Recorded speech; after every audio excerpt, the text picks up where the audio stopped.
Meta just sent over the Meta Quest 3S. It takes everything the Meta Quest 3 did, but brings it down to a price point that, honestly, after using this, it's basically impossible to beat. This thing is packing a punch. And as I use it, and as I've been, experiencing what Meta has to offer, I think it makes a lot of sense the direction that Meta is going. If you've been watching the channel, you know I enjoy Apple products, and one of my favorite product releases of the last year or 5 years really is Apple Vision Pro. I absolutely love that thing. But when that first came out, if you remember back, there was a ton of comparison between that and the Meta Quest 3. Now, the Meta Quest 3 still exists, and that is what they are selling alongside this, but the comparison there was, for a fraction of the price, you are getting nearly identical functionality. Sure, there are parts of the hardware that are different when comparing to Vision Pro, but what you're actually doing with it and what it's capable of, they're pretty similar. And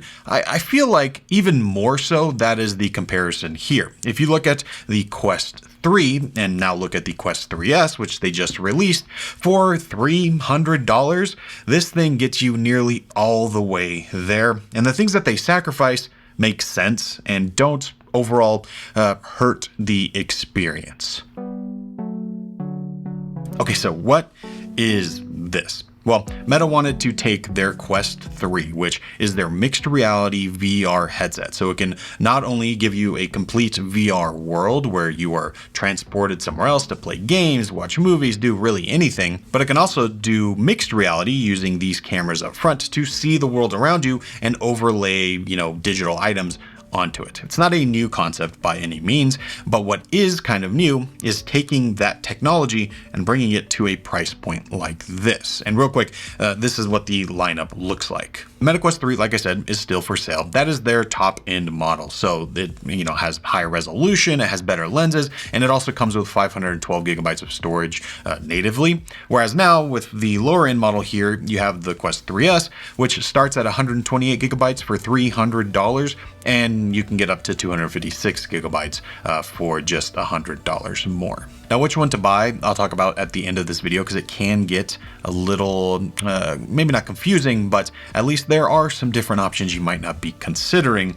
But when it comes to just the hardware, I love this thing. The last Quest that I personally have owned that I have in my house is the Quest 2. I've used the Quest 3 on occasion with, friends and stuff, but in terms of the one I've actually owned, the Quest 2 is it. And this feels like Quest 2 Plus, but not in a bad way. It has a very similar feel to what you are using with that Quest 2 when it comes to the display quality and the lens quality. And really, that's no mistake. That is exactly what Meta was kind of going for here. They are using less expensive technology in those areas to give you this more affordable price while still giving you some of the other great features, which I'll talk about in a second. But to me, when looking at these types of products, it's all about that display quality and those lenses. I want what I'm looking at to be as good as possible. And well, for the price, I think Meta actually did do that. Now inside, instead of using the pancake lenses that we have on the Quest 3, which have better optical quality,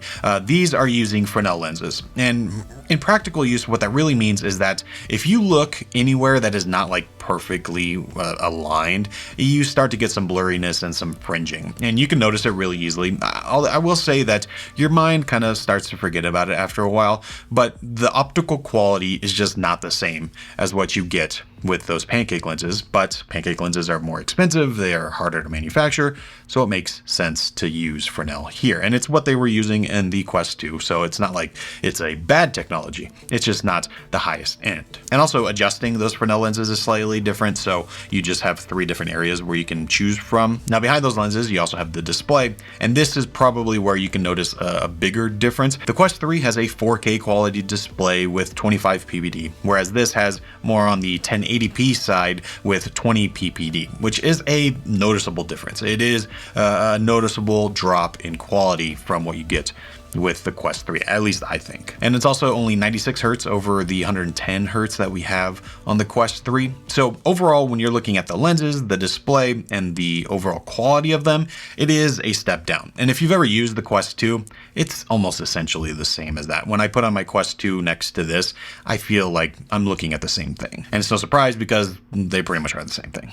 Now the question is, does that matter? Like, yes, for me, I can notice the quality difference, but will anyone care? And I think for most people and what this is targeting, absolutely not. This was the right move, and it still looks and works great. I was trying to explain to my wife like how I was thinking about this, and I think the best comparison is TVs. You know, in our house, I have a high-end OLED TV that at the time was one of the top models, and I absolutely love it. That's what I care about. When I'm watching TV, I actually want it to have the best blacks and really great color contrast and, you know, all of those features that honestly cost a lot of money. But then I have other people in my life or friends that I know who really what they care about, they just kind of want a big TV. They don't care if it's like bottom of the barrel LCD. They don't care if it's QNED or QLED or whatever it is. They don't care about that. They just kind of want like a big TV.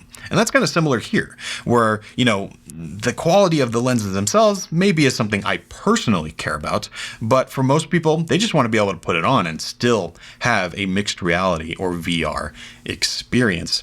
And well, this delivers that, even though the quality is significantly lower, I think. Now, besides those lenses and displays, there's only a few other differences here. There really isn't that much. So for mixed reality, it's actually using the same camera system from the Quest 3. So you're getting the same resolution, the same tracking abilities. The only thing it doesn't have is a depth sensor. So you're not going to have that ability. Although in my use, I haven't really noticed any issues with that. It maybe is a little bit slower when setting up, but other than that, it feels the same. It also has about a 700 milliamp hour smaller battery inside compared to the 3, although it does get better battery life, and that's just because of the hardware we already talked about. And it's also, you know, slightly thicker, slightly bigger, but other than that, you're basically getting the same experience. In fact, this thing weighs almost identical, just 1 gram less than the Quest 3. So for all intents and purposes, if the display quality is not something you care about all that much, this is the way to go. And one of the main reasons that this is so similar is not only the hardware, but because the software on the back end is exactly the same. What you are doing on the Quest 3 is the same as what you'll be doing on the Quest 3S. And that's thanks to the Meta Horizons software, which I think is, you know, kind of a gold standard of VR hardware software. There's a pretty big catalog of different apps and games for both consuming content, creating content, and playing, you know, games and, you know, spending your time that way. Although I will say, when you go into the App Store, it doesn't feel all that different than it did a few years ago. I'd love to see maybe some better curation of some of those apps. But, you know, if you know what you're looking for and there are games in there that you want to play, you can do it here. And speaking of that, one thing that also didn't change from the Quest 3 is the controllers. This does have hand tracking, which I love and is probably my favorite way to use these types of headsets. But for more intensive games or different types of games where you need more control, well, you can pick up the controllers. And these are the same ones that you get on the Quest 3. I feel like I'm a bit of a broken record here because, again, there's not that many differences. So yeah, what you can do with the Quest 3S has not changed at all. And that's not a bad thing. I think the fact that you can get this for a, you know, relatively low price point, it makes a ton of sense. But then we get to probably the most important question is, first, should you buy this? And if you should, is this the one you actually should buy? Especially since the holidays are coming up. It's no surprise why Meta released this when they did. But this, I think, is going to be a hot commodity. At $300, these are going to fly off the shelves. But if you're thinking about which one to get, that's when things get a little bit more complicated, only because the Quest 3 has been out for so long that you can find great deals on them. Now, obviously, the deals are subject to change and you have to go looking for them, but if you want more storage on the Quest 3S, then you're going to be paying more money anyway,